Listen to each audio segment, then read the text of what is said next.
Salut, c'est Rémi. Aujourd'hui, je voulais te parler des côtés négatifs qu'il peut y avoir à travailler dans sa passion, plus précisément d'avoir son entreprise dans sa passion, son business passion.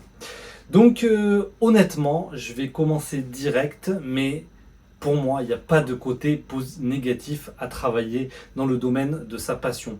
Les côtés positifs, ben, de toute façon, tu les connais, c'est-à-dire que tu travailles dans ta passion, c'est le truc que tu aimes le plus faire, donc du coup, tu le fais tout le temps, etc. C'est génial. Il y a aussi des côtés positifs indirect, c'est-à-dire que tu vas parler à des passionnés, tu vas aller dans des festivals, dans des festivals ou dans toutes sortes de regroupements de gens qui font comme toi, sauf que toi tu vas y bosser, mais tu vas partager. Il y a des milliards de côtés positifs à travailler là-dedans. Côté négatif, pour moi, il n'y en a pas. J'en ai trouvé un seul qui est vraiment direct, c'est-à-dire qui est vraiment directement lié à ta passion, c'est-à-dire qu'il y a certaines choses, par exemple, si tu as un savoir-faire, si par exemple tu as un savoir-faire un peu artisanal ou même un savoir-faire plus de l'ordre du service, prof de yoga, de piano, de je sais pas quoi, il y a forcément des choses, des parties de ton travail que tu ne vas pas aimer, qui sont liées directement à ta passion. Par exemple, moi je fabrique des instruments de musique. Il y a certains moments où je dois faire du ponçage de bois pendant longtemps. Franchement, le ponçage de bois, ben oui, clairement, ça me fait pas kiffer du tout. C'est le seul truc que je peux te dire là-dessus, et donc pour moi, il n'y en a vraiment pas beaucoup. Les seuls côtés négatifs que tu peux trouver au fait de vivre de ta passion dans un business, ce serait plutôt des côtés négatifs liés tout simplement à l'entrepreneuriat en général. Donc on pourrait en parler peut-être dans une autre vidéo, mais globalement, si tu veux des côtés négatifs, ce sera des côtés négatifs de l'entrepreneuriat, c'est-à-dire le salaire, tu n'as pas un salaire fixe, tu as un salaire un petit peu en dents de scie, tu peux avoir des périodes où tu es bon, des périodes où tu es moins bon. Tu es aussi très dépendant de tes salaires, tes rentrées d'argent, ton chiffre, etc. est très dépendant de l'état dans lequel tu es mentalement. Tu es dans un bon état, bah, du coup tu vas pouvoir beaucoup travailler, tu vas être très bien, etc. Tu es plus préoccupé par certaines choses, etc. Tu as des problèmes dans ta vie perso, etc. Là, de suite, ton CA, etc., ton chiffre peut vachement varier. Donc, voilà, c'est un peu ces côtés-là négatifs. Tu as le côté aussi solitude. Donc, solitude un peu sur tous les points de vue, c'est-à-dire solitude à ton travail, c'est-à-dire qu'au début, tu vas souvent travailler seul. Et du coup, bah, tu travailles seul. On a tous été habitués à l'école. Ensuite, on travaille en tant que salarié. On a 1500 personnes, des fois dans des open space, etc. Donc là, tu retrouves une forme de solitude où tu vois pas grand monde en vrai. Et ça, c'est un côté assez négatif. Tu peux avoir aussi, tout simplement, t'as pas de coupure, tu coupes pas, tu as des clients qui t'envoient des messages, tu regardes, c'est sur ton téléphone et tu regardes et tu vois qu'ils ont tel problème et tout. Ça, c'est des messages que tu peux recevoir le soir à 20h, 22h. Bref, tu connais tout ça.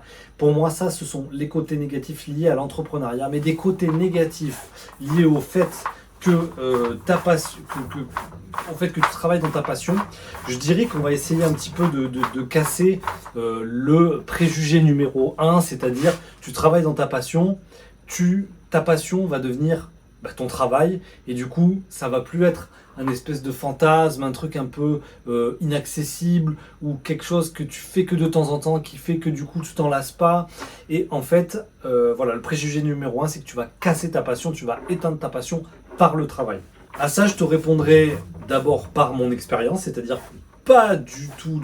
Ça fait maintenant 6 ans que je travaille dans ce domaine-là, et bien au contraire, j'en suis de plus en plus passionné, et au contraire, ça nourrit, le fait de travailler dedans, ça nourrit complètement ma passion, au lieu de l'éteindre, parce que selon moi, si tu choisis un emploi salarié qui n'a rien à voir avec ta passion, etc., ta passion, avec le temps, va finir par s'éteindre. Tu vas de moins en moins la pratiquer. Tu vas finir par avoir des enfants, décider là des trucs. Ta passion va tout simplement s'éteindre. Donc, le fait d'en faire ton métier, ça a vraiment ses gros côtés positifs. J'étais parti sur le fait que ça allait devenir un travail et que du coup, tu allais casser la magie de la passion. Je pense que tu peux demander à des tonnes d'artistes, de musiciens, est-ce que, par exemple, si on avait demandé à Picasso, ouais, est-ce que du coup, le fait de peindre tout le temps et que ce soit ton taf, ça a cassé ça a cassé ta passion? Mais je suis certain qu'il dirait que non, bien évidemment. Donc, tu peux demander ça aussi à plein d'artistes, de musiciens, etc. Franchement, les musiciens qui jouent sur scène, leur album qu'ils ont créé, leur musique, ou le truc qu'ils ont répété en groupe, etc. Est-ce que tu penses vraiment qu'ils ont envie de chialer tellement c'est dur d'aller au travail et qu'ils ont cassé toute la passion de leur truc? Mais pas du tout. Donc du coup, je pense, si c'est une vraie passion, entre guillemets, quelque chose vraiment qui t'anime énormément, je vois pas pourquoi la faire régulièrement peut casser le truc. Donc voilà.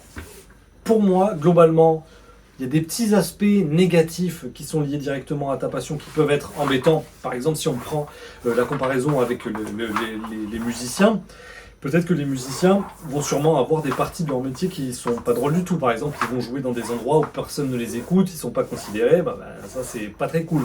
Ou alors par exemple, il y a les balances, les réglages, etc. à faire de leur micro, etc.